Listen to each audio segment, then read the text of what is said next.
you have to be okay that she isn't verbal in that moment. I know everyone's like, I need her to be verbal. I need her to be verbal. What I've learned is that kind of feeling kind of projects to the child. And when that feeling comes, like that high expectation, it makes them more anxious. Knowing that a high stress situation, a holiday party is not the place she's going to make progress. And to just say it's okay. She's doing in camp. So we're making that progress. We're becoming verbal. Doesn't mean it's not going to happen. It just might take longer for some. Welcome back to another episode of Unspoken Words, a Selective Mutism podcast hosted by me, Dr. E, at the Smart Center. This episode features another live chat with parents at CommuniCamp, focusing on strategies and advice for the upcoming holiday season. In this episode, I will chat with parents, where we touch on how to approach school performances, classroom parties, and social events, such as get-togethers with relatives, holiday shopping, and more. Before we get started, if you have any questions on anything covered in today's episode, please head to selectivemutismcenter.org/askDRE and enter your question. The team reads all of your submissions and do our best to answer them on podcast episodes, blog posts, and social media. Speaking of social media, for the best of this episode and every other Unspoken Words episode, make sure to follow the podcast on Instagram and on YouTube. We are at Unspoken Words _podcast on Instagram and Unspoken Words Podcast DRE on YouTube. So, without further ado, please enjoy this episode of Unspoken Words. Hey everyone, before we get started, did you know that the Smart Center treats more than selective mutism? I'm Dr. Jenna Blum, lead clinician at the Smart Center and head of our growing General Mental Health Counseling and Assessments Department, otherwise known as CNA. CNA is a mental health agency that provides psychological assessments and counseling services for a wide range of mental health issues. We treat children, teens, and adults. Whether you're looking to get you or your child tested for ADHD, autism, or additional learning difficulties, or more, looking to move forward with counseling services to help with your depression, or looking to treat your generalized anxiety disorder, our team is ready to stand by your side. So please find counseling and assessments at the Smart Center in this episode's description, or head to counselingassessments.org and book your free complimentary call with our team today. Okay, enjoy the episode.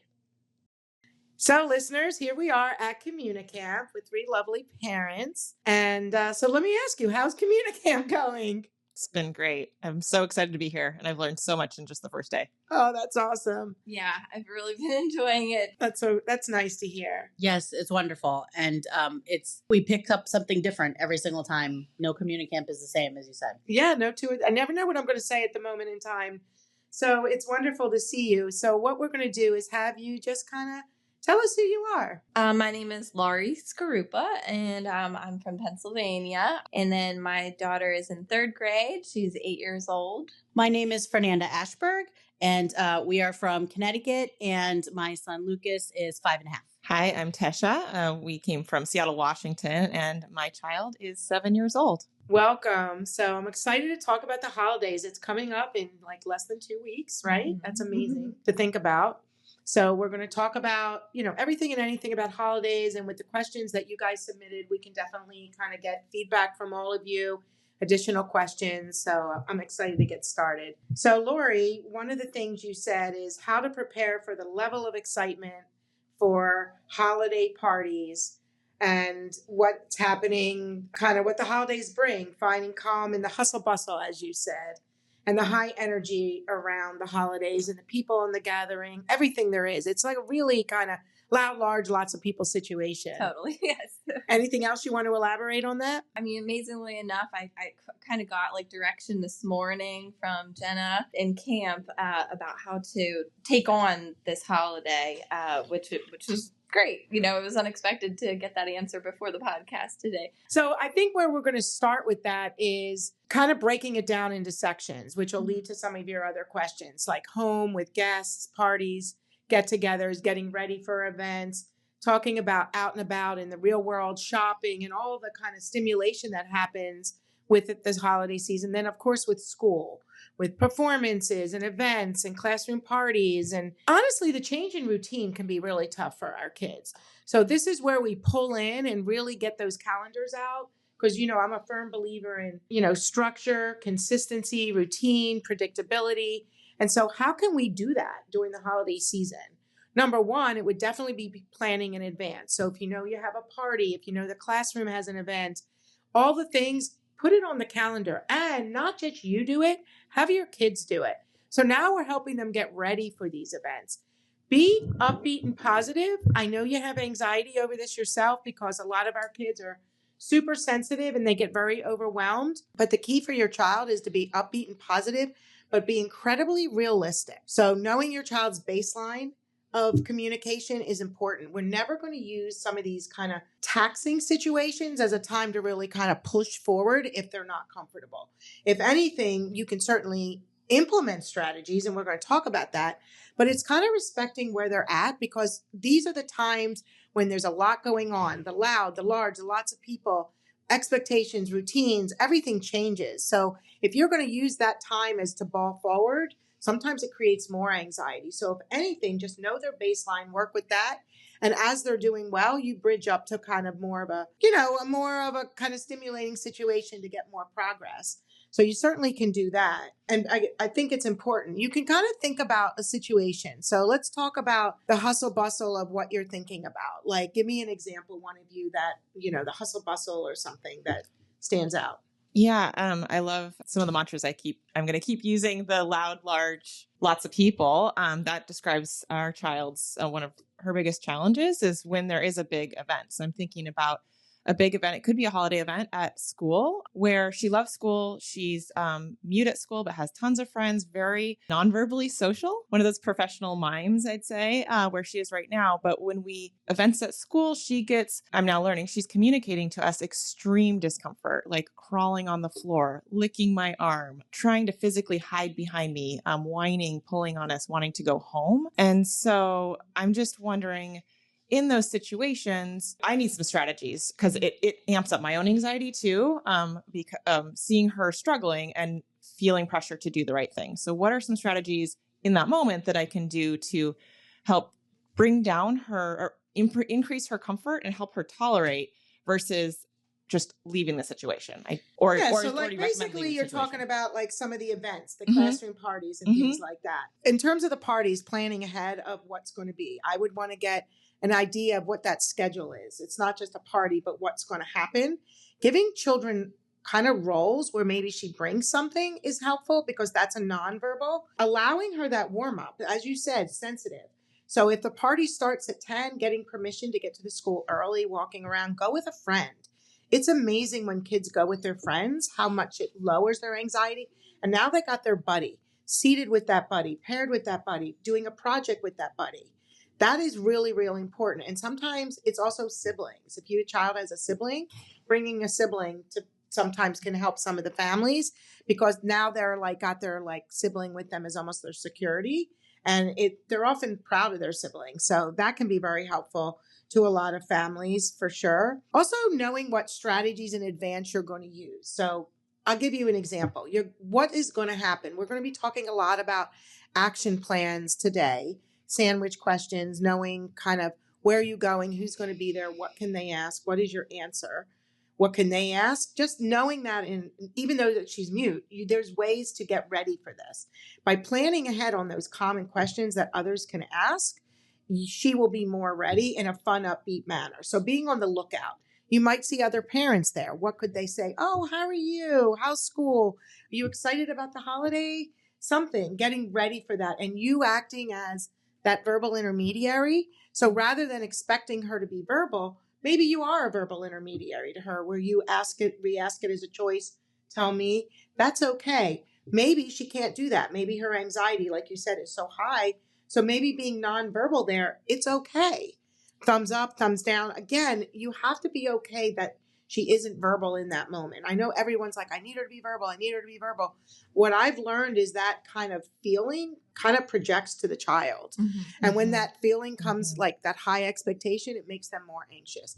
I think for the highly sensitive individual, really arriving early, having a space that's not in the middle of the classroom, but on the side of the classroom, and again, going with a friend are really great things. And if your child gets overwhelmed with attention on them, which it sounds like that's what you're saying, and we're talking about, we have to be careful that the teacher isn't putting undue pressure on your child, which they should know not to, but let her be on the back steps a little bit. Maybe giving her a role of handing something out with a buddy or showing something to somebody. Be okay with that, because the goal is to get through the event in a comfortable way where they can then see themselves that way. And I'll tell you why. There's a statement called fear begets fear. What that means is if I feel fear, I will remember fear. So if we, the first party that we're getting, using our strategies, getting ready for it, bridge down a bit so that we get through it in a safe way and a comfortable way, that will set the stage for other events throughout the year because she remembers herself feeling more comfortable rather than anxious and overwhelmed. Any questions on that? No, I think just to add to it though, like this morning when I had submitted that question, this morning I kind of went over a scenario yesterday where we went to my sister's house. It's a big party. Half of the people are relatives that my daughter's comfortable with, half are not. And I think maybe I could have been better prepared by having something that she could have brought to share. Like she's working on this rainbow loom chain that she's just trying to make it super, super ridiculously long. And just having her bring some kind of prop to get her engaged with the others. Or she really liked Pictionary in camp yesterday with the other students. And I wanted to get that going, but, there wasn't the supplies and everything available. But yeah, I think like having props.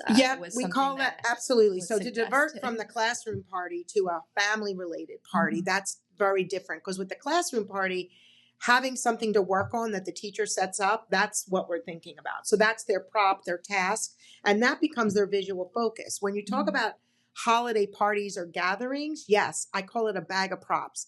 Think of a knapsack filled with their favorite toys or activities. For an older child, it might be something on their phone. Maybe it's a photo album of their recent trip. Maybe it's, they went, play tennis with their dad and they kind of had an experience and they have photos of something. Whatever it could be becomes the focus. And again, being on the lookout in a fun, upbeat way of what could somebody ask and be ready for it.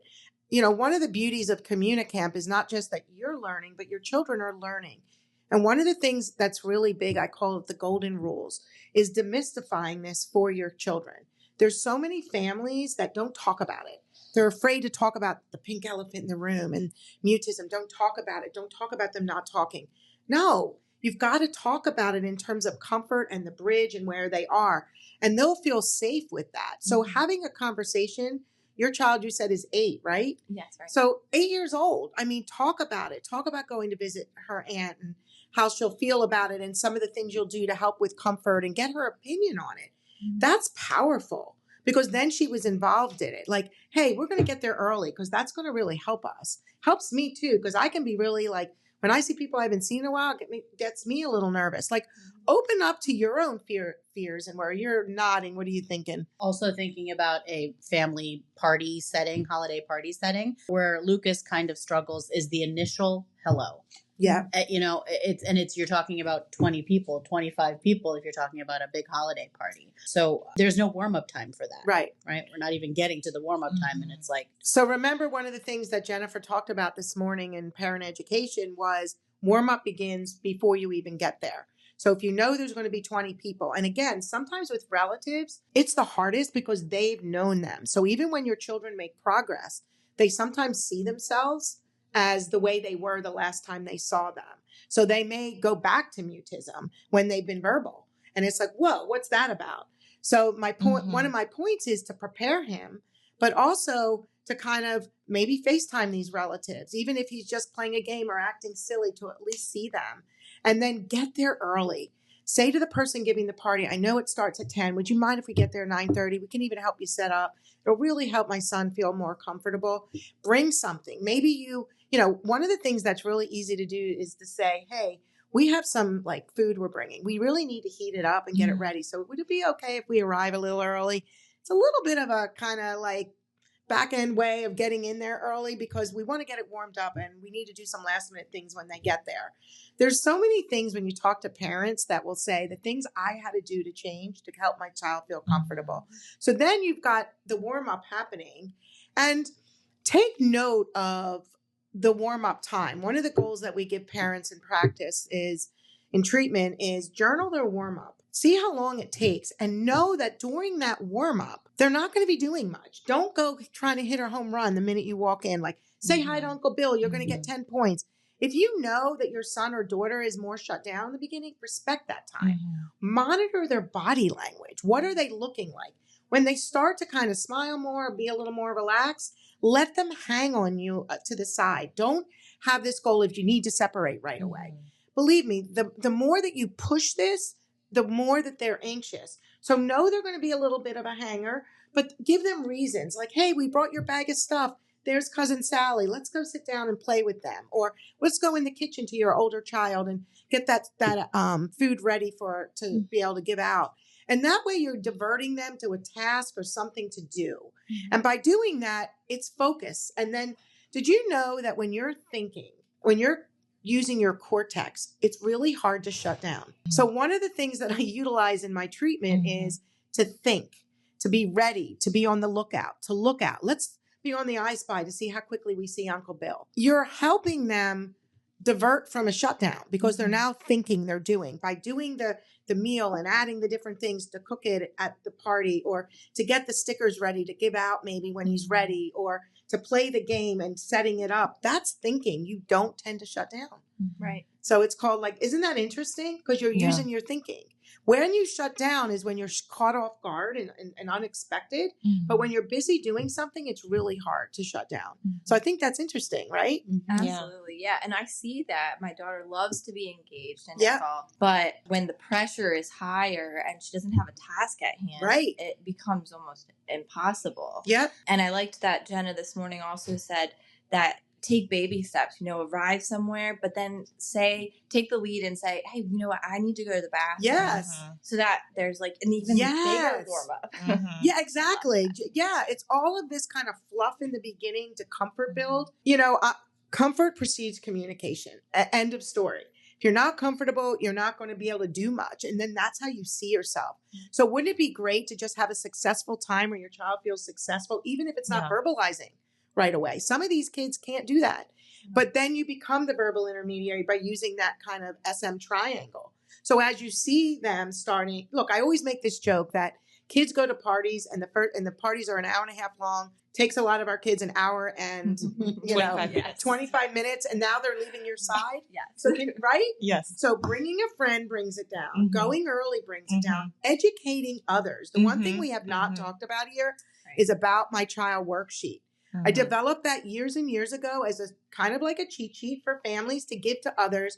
You can fill in what you want, but it's a wonderful way to educate others on what to do and what not to do. We have that on our site. We're going to send it to you after CommuniCamp as well. But that is a wonderful tool to use. Whether you email people, hey, we're going to be coming to the party.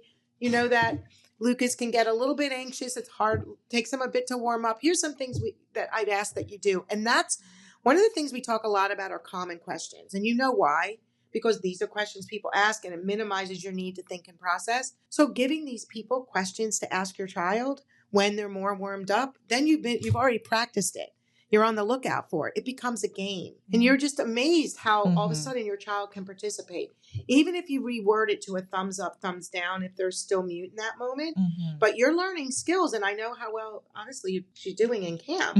So we're making that progress. We're becoming verbal. Doesn't mean it's not going to happen. It just might take longer for some. Yeah, I want to emphasize something that you said that really resonates with me. And that's a shift for me, knowing that a high stress situation, a holiday party is not the place she's going to make progress. And to just say it's okay, that today we're just going to get through it in a comfortable way. And that's the goal. So like kind of resetting the goal and not judging myself for letting her bridge down when she needs to. Not saying she's always going to bridge down, but look, listen, learn, and see that in this moment, she's pretty flooded with her emotions and And so getting a verbal response isn't going to happen. But if I can do, thumbs up, thumbs down, or tell me Right. the answer, Right. she can do that. And you know what ends up happening when you lower your expectations? Because she's so sensitive, you project that to her of not that you don't think she can, but that you're okay with where she's at. And that is such a relief to kids that you're okay and that it's hard and we're working towards this. And you definitely can use your bridge and go back and say, hey, do you remember when Aunt Sally asked a question? You were able to tell me, like, that's really great. You felt comfortable. Would you say that was like a 5? I mean, I think it was like out of 5. I think it was like maybe a 2 or a 3. And you might have your daughter go, it's a 1. And then they're cognitively thinking through it. Or, God, when Uncle Bill came over in a loud voice and he picked you up and threw you in there, my gosh, that was like a 5 for me just watching. How did you feel with that? And you kind of make it a little light. And oh my God, I got so nervous. So yeah, we got to educate Uncle Bill. But do you see how we're talking to the kids? It's so different than you need to and you should. And if you talk, and you got to be brave to talk right now, they're not ready to be brave to do anything other than show up maybe. But for those that can, well, of course we're going to work on verbal. Of course we might work on initiation. So for the child that is verbal, they may get ready for, hi, how are you? And start with their I am or I just statements. I'm going on a vacation with my parents. There are kids working on not only verbal initiation, but elaboration and expression. And maybe you do different games and activities. So in your bag of props, maybe there are games that your child enjoys playing. Make it holiday themed. Make it themed of maybe a character they enjoy for some of the younger kids. But having those games to sit with their cousins or to do a cupcake making or cookie baking with them for the holidays, I hope these are giving you ideas. One of the things that Dr. Jenna even recommended for checking in at CommuniCamp for Lucas with Lisa Marie and with Dakota and faces that he may not be familiar with, that quick exchange of checking in, was to give them each a sticker. Yeah. And we've done that the last 2 mornings, and he really is receptive to handover takeover. I'm even thinking that we might do that for our holiday parties as a way to just break the ice. Absolutely. So I know verbalization, selective mutism, it's focusing on getting a kid to talk. The act of social engagement is incredibly powerful. First of all, it stimulates communication, social communication. It's the fuel. So Frontline welcomes people to ask and engage, but handing something stimulates eye contact. And it takes the pressure off them. And for kids that can't, handing over with a parent may be something you need to do. So if your daughter's really nervous, I mean, you don't want to do something like that if she's frozen, like take a frozen arm and push it away. But what you could do is together, hey, let's hand these out together. Or for gifts that you're giving to people. But I love the idea of stickers and giving things out. It's such a wonderful way to divert from talking, but stimulating social communication. And that does welcome a common question that somebody may ask, whether you prep them or they're going to just ask the common questions. It's amazing how it all starts to work together. So yeah, I saw Lucas when he checked into camp and he handed me the sticker right away, made amazing eye contact and answered my question right there at the front with all these people around. Just that act alone became the focus of the stickers. And it wasn't about how are you right away. So it's really like these things are you're thinking of ideas. Yeah, I'm thinking about really excited young kids at parties who come up and are so excited to see my child and yay, this child's here. I can't wait to play with you, blah, blah, blah, and starts talking rapidly to my child. And she's definitely not ready. I'm trying to think what can I do to, I want to welcome the social interaction, but also like, I'll give you a great idea with younger children. Come with a game or an activity that's a reciprocal game. That's what we're doing here at camp as well to help integrate them together. And if you have something, hey, we brought some different things we can do together. Let's sit over here or go over there. That is what it takes. It reminds me of like when you're on a beach and you see some kids and you sit down and you do the shoveling with the sand. It's not about talking right in that moment. It's about getting them connected. Comfort precedes communication. So getting a moment where you can just kind of be away from the group, maybe in a little den, in the kitchen in a side area. Well, kitchen's usually hustle bustle during the holidays, let's be honest. But a den that you can go into and kind of just get that warm up going, that's, really, really important. If it's a relative you're very comfortable with, sometimes like if they come to your house, having your daughter or son have a role really having a role in that social encounter, having made some of the meal and being proud to show it. That's a confidence booster. He set or she set the table. Having a role with a sibling or a cousin or a friend to gather the coats. So now you're just collecting the coats, giving out the cookies, giving out the stickers, just getting that moving. Think of it as almost like you're dancing, but you're stimulating everything. And that is all about nonverbal, but it's social engagement. And from there, the communication comes. Now, this is different than the child that can say to somebody as soon as they walk in, "Hi, how are you?" We're not talking about that right now. We're talking about how do we get these highly sensitive children connected during the holidays so they're not completely shut down and overwhelmed. What are the things we can do to bring down that anxiety so they feel successful? The hi-bye game, the hi-bye copy game, whether it's high-fiving people, whether mom says hi, the child copies and says hi, or see if we can beat that person to say hi if they're verbal. There's all these types of different games. For some, it's head up, eye contact, smile, say hi for the kids that are ready to be verbal and working on. So for most kids, you don't work on eye contact. Isn't that interesting? The only ones you work on eye contact with are kids that really struggle even when they're comfortable. So if you see what I mean? Some kids with some delays and so forth, we do work on the eye contact. And there are some kids that from their social anxiety, it's really rough. But for the majority, you do not work on it because with comfort comes eye contact. So if your child's avoidant of eye contact, you're not going to say, "Look at Uncle Bill" when he talks to you. You don't want to say that because it will come naturally. The other thing is that educating others through that About My Child worksheet is do avoid eye contact. When you greet your child, don't go right up to Lucas and say, "Hi, Lucas, how are you?" Focus on the family, focus on others, then come back. And avoid direct eye contact right away to your child because that does put the expectation.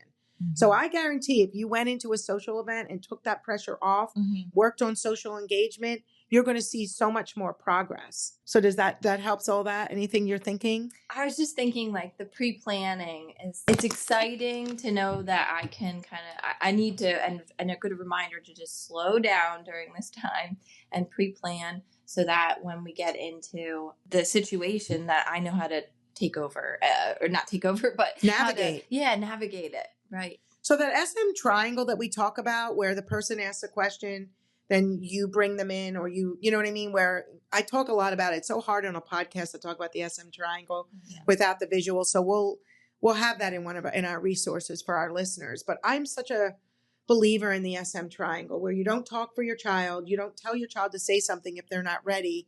And you need to kind of bring them in through either choice or direct question and preparing with the visuals if you need to kind of bring them in so they start using their words towards you. And as they get louder and louder, they're heard and now they're verbal. So that's how that verbal intermediary works. So it does help in a lot of situations. You just kind of rewording.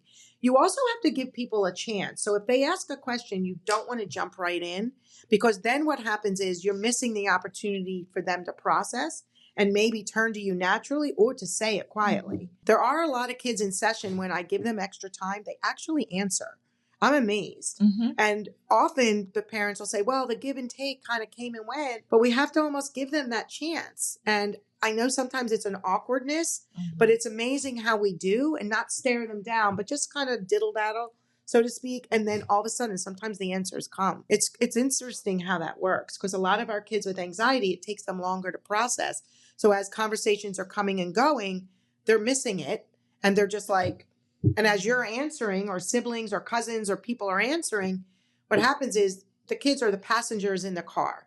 That's the other thing I just want to bring up. The holidays are a wonderful time to practice your goals in settings they can do. So going out to the store, one of your questions was like going out and about, going to a store with your list of things you need. Instead of just you guys walking around, use that as a time to engage with a person in the store, approaching that person and saying, "Excuse me, miss, can you help us?" Turning to your child and saying, "Hey, are we looking for this or that?" And then, or what are we looking for those that can handle that open-ended question? And they're playing either a scavenger hunt for little kids or they're doing the store exposure or store game. So instead of just going or sending your spouse out and about, use that as a time to bring your child and go during off times. Don't go to Target at 2:00 on a Saturday to shop for Christmas or Hanukkah or whatever holiday you're celebrating. Go during an off time so that the success is there, and search out a store clerk. Guess what? Search out a female more than a male. A lot of our highly sensitive kids get overwhelmed by male voices. So finding a female, believe it or not, there's nothing wrong with finding a male if that's who you find. I'm not saying you can't. So for my listeners that think, what is she saying? A lot of our children do, especially younger kids, do better with young females because often their teachers, for the majority, are female, and the caretaker, old image, right? But the voice is softer and it's not as, does that make sense to you? Absolutely. So if we're going to have that success, sometimes if your child is sensitive to the voice and the boisterousness of a male, that can be, definitely approach a female, but use these exposures. And because they're motivated, they're going to have a cookie making play date or get together. They're going to bake a cake get together, going out and getting the ingredients. You're going to Aunt Sally's house. You're having a couple friends over to make cookies, to make Christmas or Hanukkah decorations or whatever holiday. That's a wonderful time during the holidays. The parents are often like, yes, we have 2 weeks off. I'd love to have a get together with you. Making cookies, doing art projects are the big one. And doing that with the kids, focus on another child first. So if you have a recipe, I'm big with visual recipes. You can search them on Etsy or Google, and they're visual recipes. For our kids that are readers, but even just love the pictures, a visual recipe is great. Make it so it's the same 3 to 4 recipes over and over. So they know it, they own it, they're the big shot with it. What do we need now? Focusing on the other child first. So turning to the child and go, do you want to add the eggs or the water? Then your child has a chance to process that. But then turn to your child. Do you want to add the sugar or the flour? No answer, sugar or flour. Lean in, tell me. Right? And then hey, let's just do it. So you start with verbal, but you bridge down so that they're successful. And it's not, you need to talk to your friend. You should do that because you're so old. No, it's let's accept it and work with the bridge. But you don't always have to work with the bridge, because if you work too much with the bridge, it becomes like anxiety. It's almost like the bridge, they have their games they might be playing or their goals they're working on, but make certain things natural. You don't have to chart every handover takeover. You don't have to chart every time they tell you. But if you're doing the games and goals, that's when you chart. You don't want to back up and say, oh my gosh, right now you're doing this. But maybe later say, hey, I noticed last time we had a get together, that was really hard for you. You were really handing and taking then, but now you're starting to use your words. And look, you were able to tell me, what would you say that feels like on your feelings chart? I am so proud of you for doing that. You were so brave today by doing that with us. So no, I am not an advocate of brave talking if they're not ready to brave talk. I'm an advocate of being brave, but our kids are brave just showing up half the time. And that's the difference. It's that, yes, I want them to be confident social communicators that are verbal, but we have to respect where their baselines are and what other factors may be contributing to why they're not as verbal or why they're not as communicative.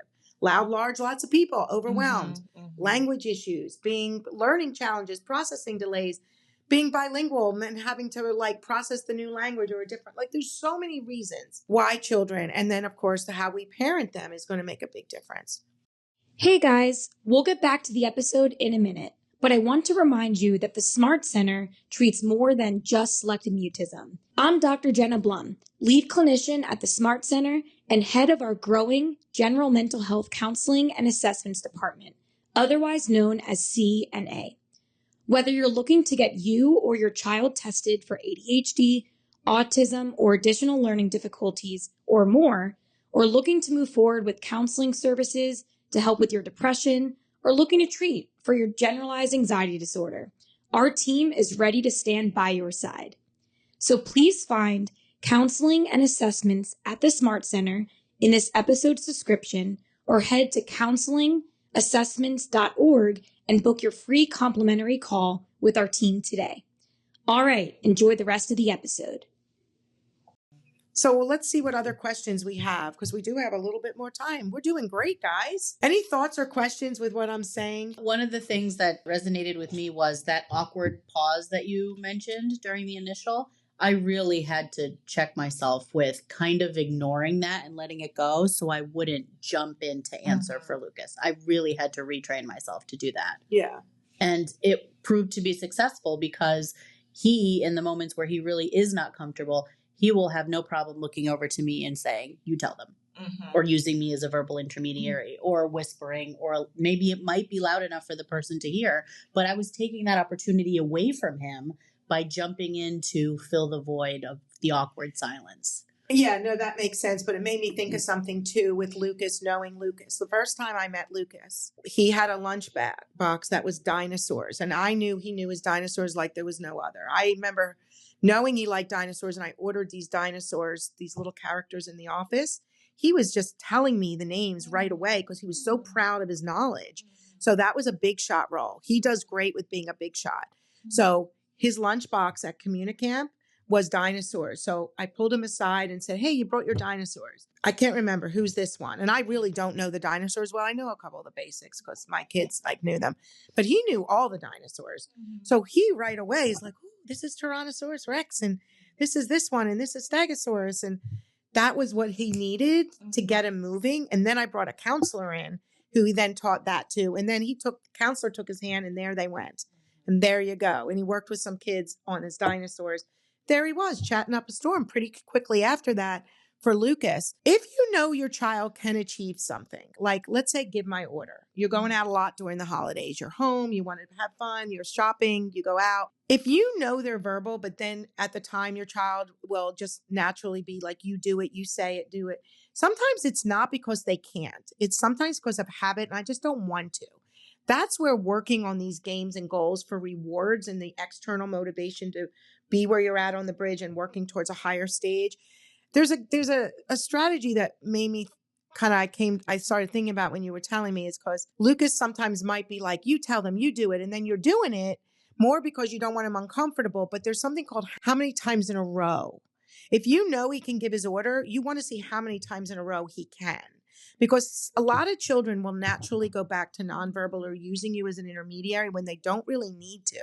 So how many times in a row is a visual chart to see how many times in a row we can stay using our words. Because I'm all about talking when they're ready to be talking. I just need to know that they're ready. And once they're ready, I want to keep them there. And if you have to remind them and go, hey, we've got 2 more in a row, and then we're going to get, all of a sudden they're doing it. So how many times in a row I did the high five game, or how many times in a row I did the big five, hi, bye, yes, no, and thanks, or how many times in a row I played the guess who game with my relatives and was able to, you keep them there by using external rewards, but also those how many times in a row. That's a great strategy. I love that strategy, even if I say so myself. I just do. I think it's great because it keeps them there instead of them going down when they don't necessarily need to. Some children, through sounds to words, may need to add people to their verbal club through shaping sounds into words. During the holidays, having times that they might want to add their different relatives. If they're ready for that, I absolutely add them to their club at these holiday gatherings after they've warmed up. So I just want you to know, for those that are using a sounds to words approach or a ritual sound approach, I definitely do. Task.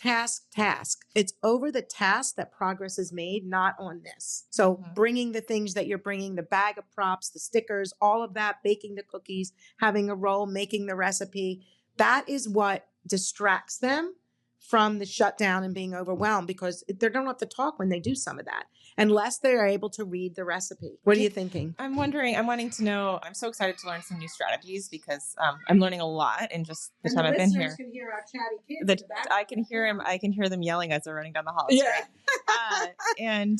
I'm wondering if you could just talk a little bit more about shaping sounds to words, because I think that's something that would help my child. And I think that's a strategy. I think it's a hard strategy to teach on a podcast without visuals. Okay. But I would say the best way you look at it is sounds is a transitional strategy. So stage 1, nonverbal. Stage 2 is either the verbal intermediary or sounds to words in a fun way. Like you heard these kids kind of laughing. That's a sound, but sometimes we'll blow feathers, we'll shape sounds, we'll set up the bridge in a way where they may start with a deep breath in, a deep breath out, or blowing sounds. And that then becomes letters. And then you put the letters together like ha-sa, pakwa. Then all of a sudden it's k-at, dog. Then what's your favorite color? Blue. So in a nutshell, it's taking shapes and sounding them into words in a very step-by-step cognitive way for kids as they're older, and in a fun, goofy, sound-like manner for younger children. And it becomes very cognitive for older children where they know exactly where they're at. Because we have a lot of what we call professional mimes that look comfortable. They don't look anxious. They're stuck against the nonverbal wall. And I'm not going to fib. Most of those kids came about because there was so much emphasis on speaking too soon that they become speech phobic. So that's a subdivision of kids with SM. I don't remember. I didn't read your report card from last night yet. How did she do at camp yesterday? She was the highest level on the stage was 3 for both initiating. So you told us that she was mute in school and now she's progressed on day 1 of CommuniCamp into verbal. Yes. And what were the strategies that they used? Oh, there's a big list and I can't remember. I think things where she's highly motivated and then like your sounds. That when you distract her with a task that she's doing and that's motivating, we've noticed that when she's distracted doing something fun, she's more likely to start talking. And I do think they work sounds because you're in the blue group. So she talked about a feather. Yes. So they start. It's exactly right. So she may be an excellent candidate for sounds to words. And that's probably what they did to progress her because focusing on interest, focusing on distractibility, focusing on, asking choice and direct, that wasn't enough to push her into verbal in school. What I think the missing link is shaping sounds into words from what I remember, what the counselors talked about at the debrief. I didn't read her report card, but everyone in your group progressed. Yeah. So that was the overwhelming strategy that really made the difference. So yes, we will definitely share that with you and give that to you. But what she was able to accomplish here, what your kids are able to accomplish here, should be a direct reflection of what they should be starting to do in school with the education of the teachers. Even though the environment can be kind of conditioned, because I know there's a term called contaminated in this community. I get that. What contaminated means is it's very learned and conditioned in that environment. It's not that you need to change your environment. It means that you need to alter and change strategies to deal with that conditioned behavior in that environment. That's what that means. So any last questions, guys? I do have a question about the sounds. Is there a point where they age out of trying that strategy? I need to do a podcast just on the sounds to words strategy because I do sounds to words with teenagers and adults who are stuck conditioned, but it's done with a very cognitive chart. There's no colors, there's no drawings. The first step is a deep breath in and out because they're so conditioned. They're stuck. They cannot verbalize. No matter what you do, you can offer them anything. That adult wants it so bad, but it became so conditioned. So we shape sounds in no, there is no age. It's how you alter sounds to words. First, fun use, goofy use, shaping sounds into words as a young kid. Sometimes just blowing bubbles is the first step, but others it's charts. As they get older, it's a very concrete cognitive behavioral approach. That's why SCAT is very CBT based. It's all about their feelings, their understanding, and shaping their thought process and helping them see themselves in a way by kind of thinking through it and very much awareness, demystification, acknowledgement, and assessment. Also, is there any games that are already out there on Target shelf that I could go purchase to bring to parties that you would recommend? Matching games for young play kids, dates. Matching games of their interest. So if they Spotted is a wonderful one. That one, that's awesome. Yeah. Guess Who, Guess Where. Headbands is a great one. I would have 3 games that you bring that your child likes. And there isn't a game. Like I have a girl that loves slime. So she has a slime recipe. So when she went to her Aunt Sally's house, she brought her slime recipe. And with Aunt Sally and one of the other aunts and one cousin, she was able to lead that activity because she loves slime. And so maybe she started finishing the mom's sentence where the mom said, first thing we need to add is, and she went. And then literally by the 4th question, she's like, let's add blue. And then all of a sudden it's, okay, put this over there. You saw the evolution. It's absolutely amazing. Yeah, and that was something that Jenna said too. I guess that's part of the bridge. I forget which stage, but doing the reading something. Anytime you're making a word, even if it's altered, like cat, right? That is verbal. So verbal is a really big stage. It's quiet 1 to 2 words to elaborative, initiative, and irregular, loud, regular volume. So it's a big stage and you have to be okay with quiet few words at first. And then as they're doing it, you start saying what, when, where questions. And then sometimes just writing it and reading their answer. So for every child I work with, every teen I work with, They have paper and pencil in my office. And so if I ask them an open-ended question and they're not able to answer it, but they're able to answer direct and choice, I say, why don't you write that down? And they write the whole sentence, then they read it. And then all of a sudden they're handling open-ended. And one of the things I said to you, and I want our listeners to hear, is interview games, guess who games, polls, surveys at holidays, like what you're like walking around the table. Do you want apple pie or pumpkin pie if they're verbal, or going with a sibling? And if they're nonverbal, they're just handing it or pointing, or they're finishing your sentence. You know, do you want pumpkin pie? You know what I mean? And there's all ways to alter every game. Every game and activity that we do can be altered to every stage of communication.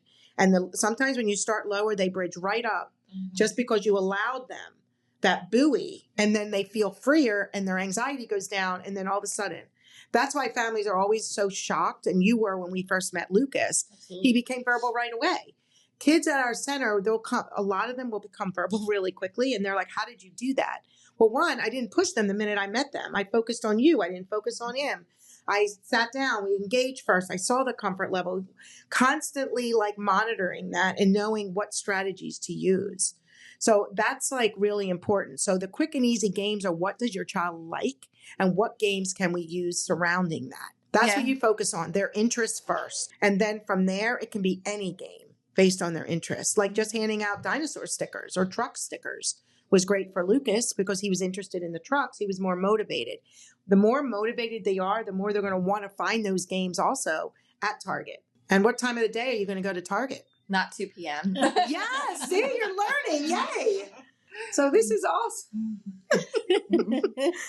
I know what Brandon's thinking, our podcast director and facilitator over there. My mom has been like this since I was a little boy. I have a picture of Brandon using the verbal intermediary. Remember with the Whisper Buddy? Close up. He was like this big because he's 2 years older than Sophie. So when Sophie was 3, he was 5. When Sophie was 5, he was 7. So as I started doing this in my career, or I didn't even know I never knew that I'd end up where I'm at. I just was so passionate about my child being so misunderstood. Right. I have a picture of Brandon with one of the little finger puppet, close up, fist length, half an armful with the, I still have that, right? Right. It was the Whisper Buddy game, right? Oh. He's 32 now. I love it. Yeah. So this is just passionate for me. And I so appreciate your willingness to be here because I love this. This is like, I have such energy. This is energy for me. Yeah, I agree. Yeah, it's just been very energizing. It's so great to connect with other parents who get it, who understand what our challenge is and how hard it can be. And I do want to, I don't know if this will make it on the podcast, but just want to encourage parents who are just learning. We've been working on, our daughter was diagnosed at age 4. So we've been working on this for 3 years. And when she was first diagnosed, had a lot of self-blame about, I did everything wrong. I was accommodating her and reinforcing and all of that. And I thought it was going to be a really quick fix too. And so just to encourage people that even though it takes a long time, you see progress continuously, and that, there's a lot of other people who are dealing with the same things. And I mean, we just met, and like to see the energy just from day 1 to 2 and you and the hope that you have and the progress she's made in one day. Yeah. So, and all that you're learning, that now it's like this, it's like, it's a scaffolding, right? You're learning, she's learning, you're learning, she's learning. And just by the way you question and talk to her is going to make a world of difference. Do you feel that? Do you feel your kids came home yesterday kind of feeling excited or invigorated? Oh, bouncing off the walls. Oh, absolutely. So excited. Absolutely. Yeah, I think just knowing that she's now. Yeah. And the progress. Yep. Yeah. Yeah. It's really just very special. Yeah. Very hopeful. Yeah. Yeah, and I can't even begin to tell you how, like, I think about so many things in my life, and nothing gives me more energy than this, is seeing, like, this work be so real and affect people the way it does. I am so energized that for after camp, it takes me a week to recuperate because I'm so up with so much excitement to see the progress everyone makes and to share this knowledge with everyone. And then afterwards, because that you were up like this, it's like, I got to come down. I got to regroup because you've got so much energy right now. There's so much adrenaline going through. But honestly, from the bottom of my heart of hearts, your children are going to be great because you're doing all the right stuff. Like, you've got to know that. Mm-hmm. And the hope that you should have from this, because that no child should stay mute. None. If your child is going 10, 12, 20 days and making no progress, you've got to tweak the program. Right. And that's a lesson for families, because I don't get how people can go years and years with this. I don't. They should not have to. So I am just grateful for all of you for this. So thank you. And we're grateful for you. Yeah, thank you so much. Thank you. This is great. Yeah. Thank you. Thank you so much. Thank you. Have questions on anything covered in this podcast episode, we want to answer them. Please head to selectivemutismcenter.org/ask-DRE. And we'll do our very best to answer them in upcoming podcast episodes, Smart Center newsletters, and on social media. Thank you.